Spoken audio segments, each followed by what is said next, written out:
Hello everyone and welcome to this episode of Ignition Time. Let's take a look at some important comments from our elected officials and what's going on in the country, the economy, as well as our money. Let's start with a quote, an interesting quote from Congressman Henry Cuellar, who's a Democrat from Texas, and he was actually talking about the Republican governor of Texas, Governor Greg Abbott, who essentially wanted money allocated for the wall.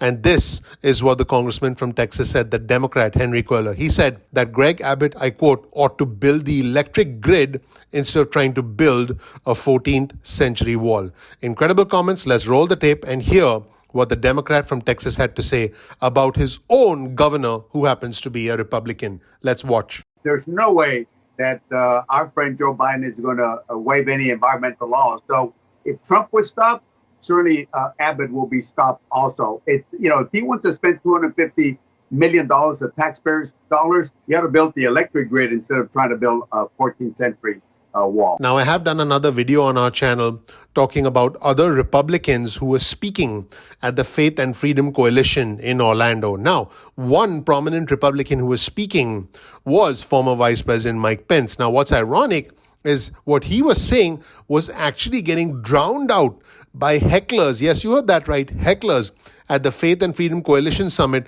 some of whom appear to be using the word traitor. Quite incredible. Let's roll the tape and hear what's going on as former Vice President Mike Pence is speaking. Let's watch. It is great to be back with so many patriots dedicated to faith and freedom and the road to the majority.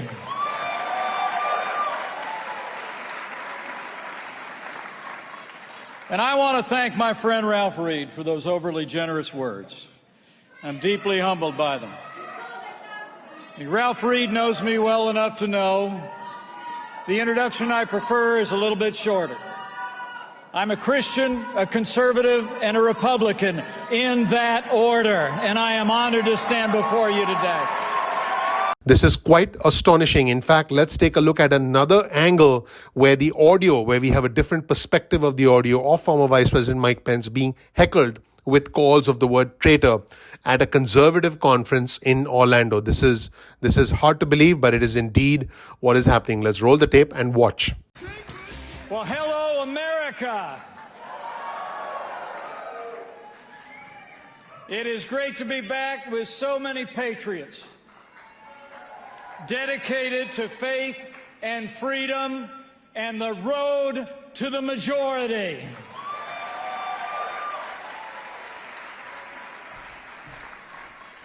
And I want to thank my friend Ralph Reed for those overly generous words. I'm deeply humbled by them. Ralph Reed knows me well enough to know the introduction I prefer is a little bit shorter. I'm a Christian, a conservative, and a Republican in that order, and I am honored to stand before you today. And if you thought that was bizarre, let's take a look at one of the most bizarre characters ever to enter the national discourse in a long time. Someone who used to be a prominent figure in the state of New York, but now is a laughing stock all over the country and all over the world. I'm talking about former President Trump's personal lawyer, Rudy Giuliani, who in this clip is discussing systemic racism, and he comes to the conclusion that, I quote, America may be marginally racist. Yep, that's what he said. America may be marginally racist from this unfortunate shadow of a man that we saw back in 2001, Rudy Giuliani. Let's roll the tape and watch Rudy. A systemically racist country, by definition, would be a country that's almost all racist. In other words, 90% of the population is racist, and a few people aren't. Otherwise, we would be partially racist or marginally racist, which is maybe what we are. Here's another segment of Rudy Giuliani, who's actually selling gold coins on his YouTube channel. He says, I quote, I accomplished a lot in 2020 exposing the truth. Yep, that's what he's saying. Let's roll the tape and hear from the one and only Rudy Giuliani. Let's watch. I accomplished a lot in 2020 exposing the truth, establishing the relationship with you, working tirelessly for America. And I came to know the work and value of the people at American Hartford Gold. You see, you buy gold not only for what you know, but you buy gold for what you don't know.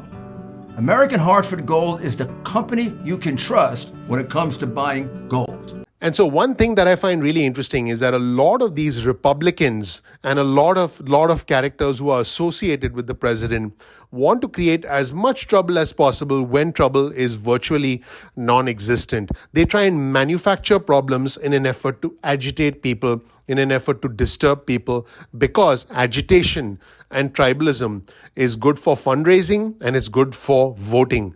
That is fundamentally what a lot of these Republicans do. There is no individual who's better at tribalism and creating problems than the one and only Senator Ted Cruz, the Republican from Texas. Let's take a look at this incredible comment from Senator Ted Cruz, who says on Sunday, June 20th, Joe Biden will have been president for exactly 5 months. And in these 5 months, we've seen crisis after crisis after crisis. It just blows my mind that the senator who voted to question the integrity of the elections would say something like this. It just blows my mind that the senator who ran away to Mexico while his state was suffering one of the worst power crises, one of the worst weather crises ever in the history of Texas, while people were dying, yes, literally dying in his state, he decided to take a vacation at the Ritz-Carlton in Cancun with his family. In fact, his wife was texting neighbors saying, hey, let's go to Cancun. It blows my mind that a senator like this is saying that there's crisis after crisis after crisis when we've seen millions of jobs added, hunger cut in half, poverty reduced significantly, the unemployment rate reduced significantly, over 300 million vaccine doses administered. We've seen a new standing, a new level of respect for us in the international community, including President Joe Biden standing up to the dictator Vladimir Putin, while President Trump essentially stood by next to him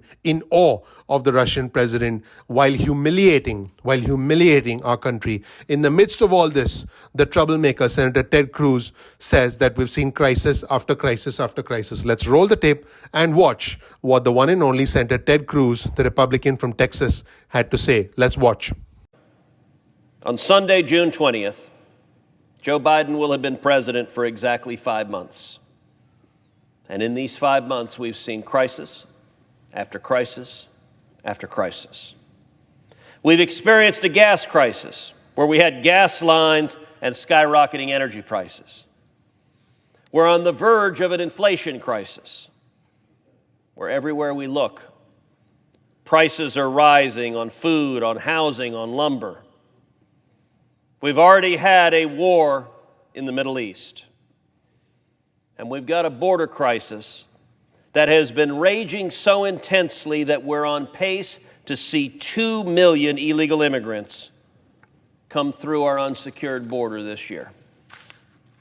Just last month, 180,034 illegal immigrants crossed the border. To put that in perspective, that number is a 674% increase over the number of illegal immigrants that crossed the border last May. A 674% increase. And that number is a 21-year high. The reason for this is simple. The crisis that has unfolded is the direct result of political decisions made by Joe Biden and Kamala Harris. And if you thought that was interesting, let's take a look at Congressman Madison Cawthorn, the Republican from North Carolina, who calls for, I quote, the immediate removal of Vice President Kamala Harris as the border czar. He says, I quote, we must replace her with someone who will put American lives above her identity politics. Speaking of identity politics, Madison Cawthorn is putting his own identity politics in front of his own constituents by essentially trying to create more trouble and by trying to heighten his own profile within the Republican Party. Let's roll the tape and hear from the young Republican, Madison Cawthorn, the Republican from North Carolina. Let's roll the tape and watch. I am calling for the immediate removal of Kamala Harris as the border czar. We must replace her with someone who will take this job seriously and will put American lives above her identity politics. And while all this is happening, what California is doing, and when I say California, I specifically mean the governor of California, Gavin Newsom, what he's doing is he's actually teaming up. Gavin Newsom is teaming up with Catherine Barger, who is the Los Angeles County Supervisor representing the 5th District, and Henry Stern, who essentially works with the California Senate Department. He's actually been teaming up with them to try and encourage vaccinations in California because Six Flags is giving away 50,000 tickets to the next 50,000 Californians who get vaccinated. Let's roll the tape and see what's going on in the state of California. Governor Newsom rides Revolution at Six Flags Magic Mountain. The governor in the front row of the ride. Was it fun? I mean, say you want a revolution. Come here. Young Elliot riding with him. It was the best thing ever in my whole life. The governor announcing that Six Flags is giving 50,000 free tickets to the next 50,000 Californians who get vaccinated. 50,000 people, 65 locations. Get vaccinated and get in free and come down to Six Flags. This is the second day in the row that Governor Newsom has visited a local theme park. The governor marking June 15th with the trip to Universal Studios, complete with Minions, Trolls, and Shrek. All right, there's the first one. Here we go. He picked 10 winners of $1.5 million each. The number is 23. Oh, Ventura. I know I've always wanted to be a game show host. For you, is there part of you that's always wanted to be a game show host? And what is it like being a game show host? Well, you know what? There's nothing more fun than feeling like you're Oprah. Yeah. $1 million for you, $1 million for you, $1 million for you. The governor's office credits all these giveaways for vaccinations increasing 22% across the state. LA County Supervisor Catherine Barger and State Senator Henry Stern say the incentives are worth it. I think it's that little nudge in your mind to say like, oh, I got to go get that done. It also signifies the fact that we are open for business. I mean, we're talking about amusement park that has no limit. And you a big roller coaster fan? And I'm a big roller coaster fan, and you're welcome to join us in a moment. All right, here we go. The governor asked me to go for a ride in my suit, so I sat next to the president of Six Flags, with the governor sitting just a few rows ahead of us. If you look closely, you can see us together in this picture. You're the only guy who's ever been caught on a roller coaster with a suit and tie. I'm just saying. I mean, that was worth it for all of us. Yeah. Just to see that. Yep, that's what's going on, everybody, from the shenanigans of various Republicans to cartoon characters like Rudy Giuliani to rather interesting characters like Gavin Newsom in California. This is what's happening in the country, the economy, as well as our money. Thank you so much for watching, everyone. Please click the like button. Please subscribe. Please enable notifications. That simple action where you click the like button goes a long way in supporting our channel. Thank you so much for watching. We're looking forward to seeing you in the next episode of Ignition Time. Take care. Bye.